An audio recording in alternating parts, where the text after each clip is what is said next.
Hello guys, nandito tayo ngayon sa Ace Hotel Suites dito sa Pasig. Setting room natin, 16 hotel. Okay, yan. Hello, welcome sa ating, actually ano to, executive room. So pagpasok mo yan, may salamin agad, makikita mo yung sarili mo. Tapos eto, may banyo na nandito.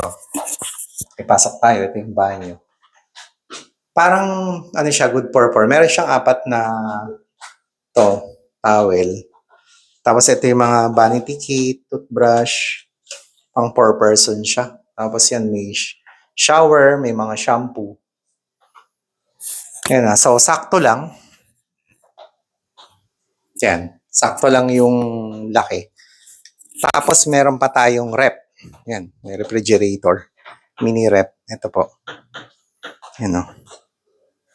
May mini rep tayo. Tapos yung ating kusina. Ay, may mga may heater. Para kung in case mag-check-in kayo dito, executive room po.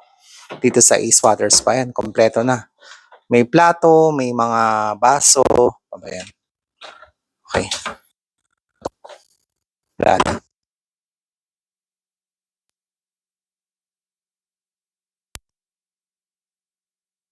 Tama ba yun? Babe, hello ka sa vlog ko. Yan, hello ka sa vlog ko. Tapos yan, ito yung unang tawag dito, bedroom. Tapos meron siyang TV. Tapos ito yung view niya. So if in case, di ba? Gusto niya ng view yun, no? Maliwanag din. Ito yung view na nakuha namin. Tapos next, after nito, tulugan. Actually, ito palang tawag dito. Nahihila yun, di ba? Sopa. So, ibig sabihin, tong sopang to, hihilain mo lang to, pwede kang matulog pa. So, pwedeng, kumbaga ang tawag dyan, sopa bed. Tama ba ako? Tama ba? Sopa bed. Yan, tapos pasok ka. So, yan, may working area. Tapos, eto, dito ka ulit matulog. Tapos, ayun yung view. Ganon din yung katulad sa labas. Okay. So, that's it. Kung gusto nyo mag-check-in dun sa executive room, ito po ito sa Ace Water Spa sa Pasig.